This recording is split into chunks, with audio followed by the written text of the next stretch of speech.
번째로 사람을 믿는 자의 삶은 어떻게 되는지 보겠습니다. 성경은 사람을 믿고 의지하지 말라고 말씀하셨는데 역대하 17장 5절에 보니까 야훼께서 이와 같이 말씀하시느니라. 무릇 사람을 믿으면 육신으로 그의 힘을 삼고 마음이 야훼께서 떠난 그 사람은 저주를 받을 것이라. 그는 사막의 떨기나무 같아서 좋은 일이 오는 것을 보지 못하고 광야 건조한 곳 건조한 땅 사람이 살지 않는 땅에 살리라 말씀하였습니다. 결국 하나님을 떠난 인생은 절망과 저주 가운데 살 수밖에 없다는 말입니다. 왜냐하면 이 세상엔 죄로 뒤덮여 있기 때문에 인간의 그 죄의 굴레 속에 살 수밖에 없기 때문에 그 죄의 굴레에서 벗어날 수가 없어서 그렇습니다. 하나님께 나올 때만이 이 죄의 굴레를 벗어날 수가 있으며 하나님을 멀리 떠나면 결국 이 죄의 구렁텅이에서 빠져나올 수가 없습니다. 그래서 예레미야 17장 5절에 야훼께서 이와 같이 말씀하시니라. 무릇 사람을 믿으며 육신으로 그의 힘을 삼고 마음이 야훼께서 떠난 그 사람은 저주를 받을 것이니라 라고 말씀하셨습니다. 그의 삶은 실제로 아무리 희망이 없는 사막의 가시떨기와 같은 모습이 되고 맙니다. 그는 사막의 가시떨기 나무 같아서 좋은 일이 오는 것을 보지 못하고 광야 건조한 곳 건조한 땅 사람이 살지 않는 땅에 거하리라 말씀하셨습니다. 사막은 사람이 살 수 있는 그런 조건이 없는 곳이 사막입니다. 건조한 땅입니다. 메마른 곳입니다. 하나님을 믿지 않으면 그런 땅에서 살 것이다 라고 말씀하셨어요. 하나님보다 다른 것을 의지하는 것은 하나님 보시기에 큰 죄입니다. 그래서 우상숭배를 의지하는 거 이거 큰 죄입니다. 그리고 간음하는 자는 세상과 벗된 것을 말합니다. 하나님을 멀리하고 세상과 벗된 것을 영적인 간음이다라고 말합니다. 하나님이 보시기에 큰 죄입니다. 성경에 하나님은 남편이라 말하고 백성을 아내로 비유했고 신약 성경에는 예수님을 신랑으로 성도를 그리스도의 신부라고 비유하고 있습니다. 세상과 벗된 것이 하나님과 원수되는 것이라고 했는데 세상을 사랑함이 간음하는 여인과 같다라고 말씀하셨어요. 그리고 또 다른 것을 의지하는 것 이건 불신과 위선입니다. 그리고 다른 것을 의지하는 것은 하나님을 경멸하는 죄입니다. 그리고 다른 것을 의지하는 것은 하나님을 사랑하는 그 사랑의 죄를 차버리는 겁니다. 그리고 하나님의 그 사랑에서 멀리 떨어지는 것을 말합니다. 여러분 혈육이란 영혼과 반대되는 말입니다. 혈육으로 사는 사람이 있는가 하면 영혼이 잘되기 위하여 사는 사람이 있어요. 권력을 삼는 사람이 있지만 도움을 받기 위해서 의지하며 삶을 사는 사람이 있어요. 재물이나 권력을 가지지 말라는 것이 아니라 있어도 없는 것 같이 여기고 하나님을 더 의지하라는 겁니다. 혈육을 의지하는 것보다 영혼에 힘쓰고 더 하나님을 의지하라는 말씀입니다. 세상 것을 의지하지 말라. 세상 것은 자기 명철을 말합니다. 그리고 자기 거느리는 군대를 가지고 있는 재물을 세상 것이다 라고 말합니다. 그런데 예레미야 9장 23절에 이런 것들을 의지하지 말라라고 말씀하시는데 야훼께서 이같이 말씀하시되 지혜로운 자는 그 지혜를 자랑하지 말라. 용사는 그 용맹을 자랑하지 말라. 부자는 그 부함을 자랑하지 말라. 자랑하는 자는 이것으로 자랑할지니 곧 명철하여 나를 아는 것과 나 여호와는 인애와 공평과 정직을 땅에 행하는 자인 줄 깨닫는 것이라. 나는 이 일을 기뻐하노라. 여호와의 말이니라 라고 말씀하셨어요. 그리고 사람을 의지하지 말라라는 겁니다. 하나님은 사람을 하나님보다 더 의지하는 것을 싫어하십니다. 이사야서 2장 22절에 너희는 인생을 의지하지 말라. 그의 호흡은 코에 있나니 연수에 칠 가치가 어디 있느냐라고 말씀하셨습니다. 생명은 우리 코에 있는데 연수에 칠 가치가 어디가 있느냐. 우리가 숨을 한 2, 3분만 안 쉬면 그냥 사망합니다. 연수에 칠 가치가 하나도 없다는 것. 하나님을 사랑하는 우리 모두가 되십시다. 북한은 김정은을 의지하도록 체제가 되어 있어요. 그래서 사람을 의지합니다. 북한 평양성교회에 있던 여의도 담임 목사님하고 친구로서 자주 얘기를 나누는데 그곳에 사는 사람들은 배가 골아가지고 배가 홀쭉해서 우리 대한민국 사람들하고 벌써 이 배꼽이 틀리다는 거예요. 배꼽이 주름져서 60대 70대 이상 되는 노인네들처럼 주름이 가 있고 배꼽이 자그만하다는, 김밥 하나만 먹어도 배부르다 그러고 양이 너무너무 작다는 겁니다. 그 땅에 옥토가 있습니까? 기술이 있습니까? 자원이 있습니까? 산악지대가 80%인데 자본과 기술이 없어서 개발을 못합니다. 식량난에 시달립니다. 그러면 고난의 행군이라고 그걸로 둘러붙입니다. 산에 온전한 나무들이 있습니까? 전부 다 꺾어서 땔감으로 쓰고, 있는 나무도 껍질을 벗겨서 죽 끓여서 먹고, 땅에다가 씨를 뿌리면 거름이 없어서 씨가 피우지 못하고 뿌리를 내리지 못하고 열매를 내지 못하는 땅이 그 땅입니다. 옥수수를 중국에서 들여오는데 코로나 때문에 2년 동안 옥수수를 들여올 수가 없어서 지금은 배급을 하긴 하는데 돈을 받고 배급을 한다라고 어저께 뉴스 나오더라고요. 배급도 마음대로 못 주고 이제는 마음대로 배급을 타먹을 수 있는 상황이 안 됐어요. 돈을 줘야만이 그나마 옥수수 깡냉이를 배급받을 수가 있다는 거예요. 사람을 의지하니까, 사람이 통치하니까 그런 땅이 됐어요. 여러분, 하나님이 떠난 땅은요 저주받은 땅이 되고 마는 것입니다. 그들의 소원은 뭐예요? 쌀밥 먹는 게 소원이에요. 하나님을 의지할 때 쌀밥도 먹게 하시는 것이지, 김일성, 김정은 그 체제가 계속 이어져 간다면 쌀밥 먹기는커녕 계속적으로 허덕이고 인구는 감소되고 경제는 파탄에 이르게 되고 말 것입니다. 히스기야 왕 때 아수르 왕 사네립 군대가 쳐들어왔습니다. 히스기야 이 왕은요 아수르 군대가 막강한 군대고, 이 사네립이라는 이 왕은 전술에 특별한 사람입니다. 그렇기 때문에 전쟁에 아주 지원을 많이 나갔던 경험이 있는 사네립 부대입니다. 그런데 이제 히스기야 왕 때에 예루살렘만 빼고 그 주변 유다 땅을 점령하려고 쳐들어왔어요. 그때 히스기야 왕은요 군대의 힘을 의지하지 않았습니다. 먼저 성전에 올라가서 양팔을 손에 들고 하늘을 향하여 들고 무릎 꿇고 간절히 기도합니다. 이 아수르 왕은 대단한 전술가입니다. 군대도 막강합니다. 그래서 근동의 열국을 다 정복하고 메다나 바사 그리고 길리기아 등 전부 다 점령하는 막강한 군대입니다. 이 사람들은 원정을 다니면서 전쟁을 하는 그런 군대입니다. 그래서 예루살렘을 점령하려고 지금 이 유다 지역에 쳐들어온 겁니다. 그리고 먼저 신하들을 보내가지고 이 예루살렘 안에 파수꾼을 보내서, 신하들을 보내서 히스기야 왕이 우리의 산당을 허물었다라고 막 떠들고 다닙니다.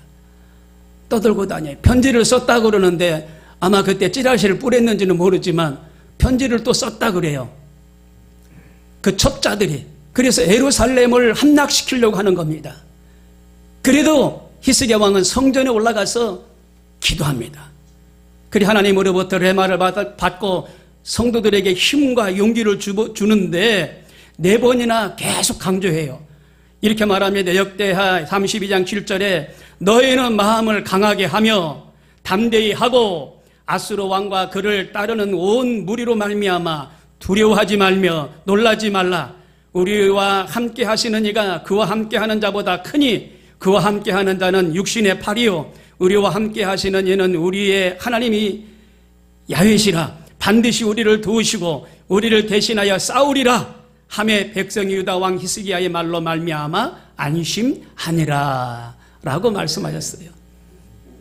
안심하라고 막 4번이나 강조하면서 백성들을 안심시키는 것을 볼 수가 있습니다. 하나님은 우리 유다와 함께 하실 것이다. 예루살렘은 멸망하지 않을 것이다. 강하고 담대하라. 놀라지 말라. 두려워하지 말라. 저들의 힘은 팔의 힘뿐이다. 그러나 능하신 하나님의 힘이 있다. 그 하나님은 우리를 도울 것이다. 염려하지 말아라. 놀라지 말아라. 할렐루야. 강하고 담대함을 선포하는 것을 알 수가 있어요. 역대하 32장 20절에 이러므로 히스기야 왕이 아모스의 아들 선지자 이사와 더불어 하늘을 향하여 부르짖어 기도하더니 야훼께서 한 천사를 보내어 아수르 왕의 진영에서 모든 용사와 대장과 지휘관들을 멸하신지라. 말씀하셨어요. 히스기야 왕에게 돕는 천사가 내려와서 힘을 주시고 저 아수르 왕 사네립의 그 군대들을 진멸하는 놀라운 역사가 일어났어요. 여러분, 하나님을 의지하면 이렇습니다. 하나님을 의지하십시오. 하나님을 의지하면 이런 놀라운 역사가 일어납니다. 이제 아수르 그 사네립 왕 군대들은 물러가기 시작합니다. 물러갔는데 사네립 이 왕은 그 자기 진영에 갔는데 자기네들 그 부하야 칼에 맞아 죽습니다. 그것이 인지상정이고 사람을 의지하기 때문에 그렇다는 거지요. 사랑하는 성도 여러분, 애청자, 시청자 여러분, 하나님을 의지하는 귀한 은혜가 있기를 바랍니다. 두 번째, 하나님을 의지하는 자의 삶은 어떻게 되나요? 성경에 보니까 하나님을 의지하는 자의 삶이 어떠한 것인가를 자세히 예레미야 17장 7절에 말하고 있습니다.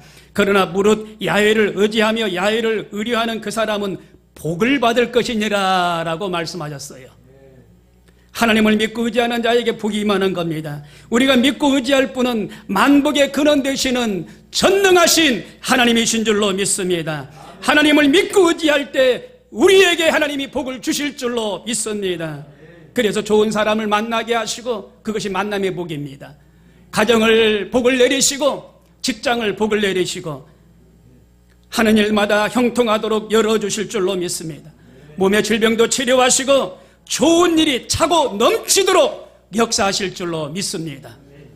시편 34편 8절에 너희는 야훼의 선하심을 맛보아 알지어다. 그에게 피하는 자는 복이 있도다. 너희 성도들아 야훼를 경외하라. 그를 경외하는 자에게는 부족함이 없도다. 젊은 사자는 궁핍하여 줄일지라도 야훼를 찾는 자는 모든 것을 부족함이 없게 주시리라 말씀하셨습니다. 여러분, 부족함이 없도록 채워주신다는 거지요. 누가 말씀하셔요? 다윗이 고백합니다. 동양 속담에 이런 말이 있습니다. 10번 들어도 한 번 본 것보다 못하다고. 한 번 본 것이 10번 들은 것보다 낫다는 말입니다. 다윗은요, 자기 삶 가운데 하나님이 복 주신 것을 봤어요. 들은 게 아니라 봤습니다. 그러기 때문에 하나님이 차고 넘치도록 복을 주셨다라고 지금 고백하고 있어요. 하나님을 이와 같이 의지하면 복을 차고 넘치도록 주시는 줄로 믿습니다. 시편 48편 14절에 이 하나님은 영원히 우리 하나님이시니 그가 우리를 죽을 때까지 인도하시리로다. 여러분, 성도들은 영원한 축복을 받았어요. 큰 축복을 받은 사람들입니다. 영원까지 하나님이 책임져 주실 줄로 믿습니다. 그게 영원한 복이에요. 우리는 영원한 복을 받았어요.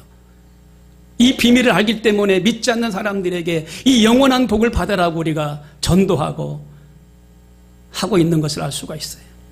시편 121편 7절에 야훼께서 너를 지켜 모든 환난을 면하게 하시며 또 내 영혼을 지켜 야훼께서 너의 출입을 지금부터 영원까지 지키시리로다. 우리의 출입을 지금부터 영원까지 지키시리로다. 영원. 죽음 아니에요. 죽음 이후의 영원입니다. 그 영원까지 하나님이 지켜주시겠다라고 말씀하셨어요. 얼마나 큰 복입니까? 이게 영원의 복입니다. 영원의 복을 받으시길 바랍니다. 예수 그리스도는 어제나 오래나 영원토록 동일하시느니라. 히브리서 13장 8절에 영원토록 동일하셔요. 지금부터 영원토록 주님과 함께하는 우리 모두가 되기를 주님의 이름으로 축원합니다. 다시 말씀드리면 하나님만 의지하는 자가 받는 복은 전적으로 하나님만 의지하는 자는 진정한 복을 받는데 본문에 나와 있습니다. 무릇 여호와를 의지하며 여호와를 의뢰하는 그 사람은 복을 받을 것이니라.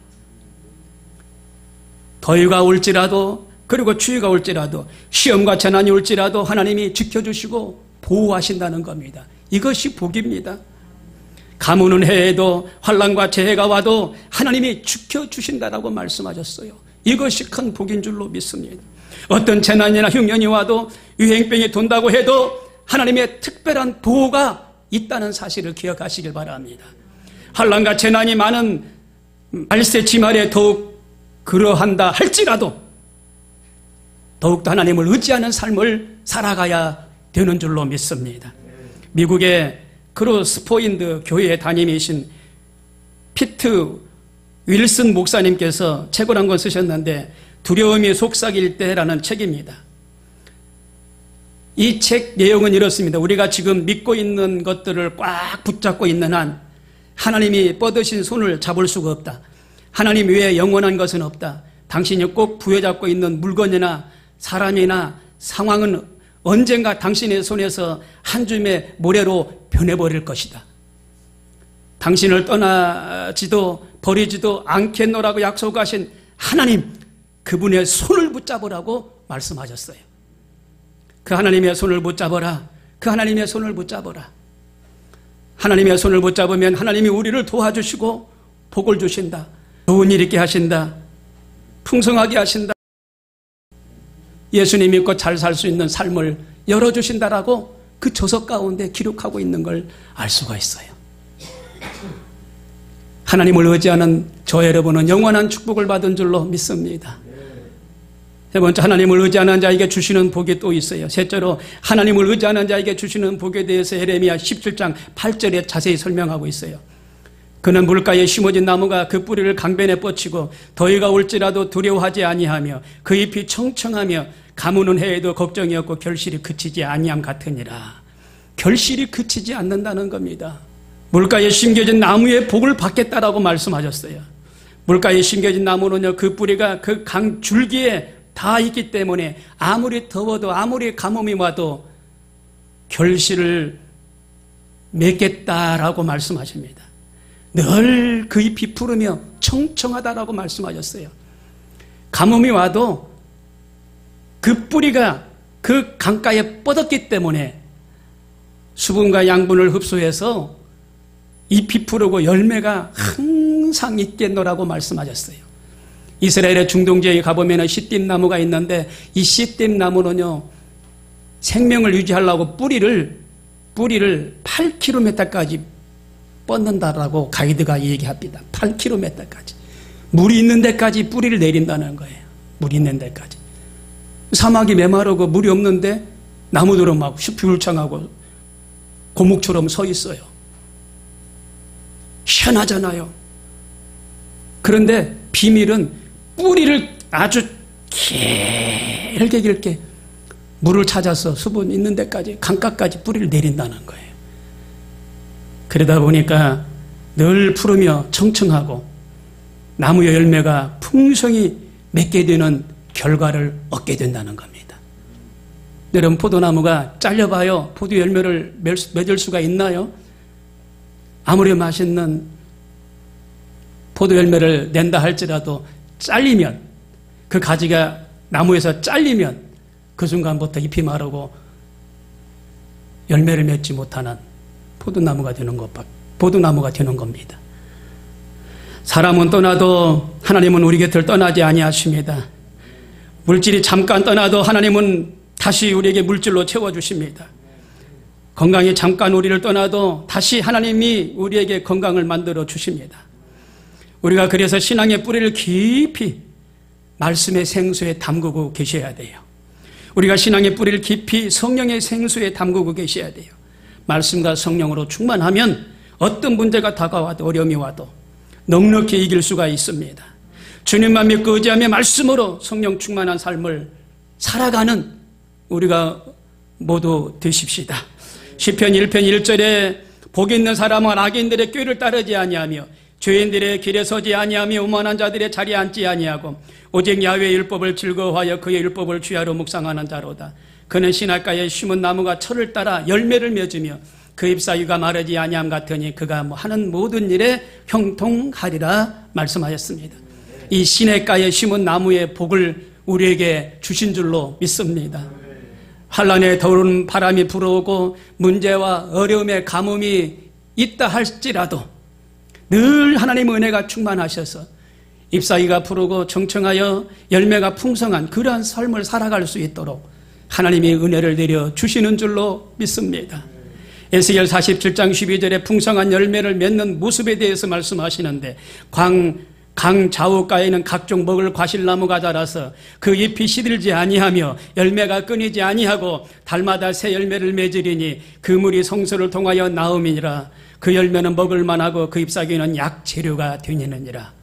우리가 하나님을 믿고 의지하고 말씀에 굳건히 서 있으면 물가에 심겨진 나무가 되어서 영혼에 잘 되고 범사가 잘 되고 형통한 삶을 살아갈 수 있다라고 말씀하십니다.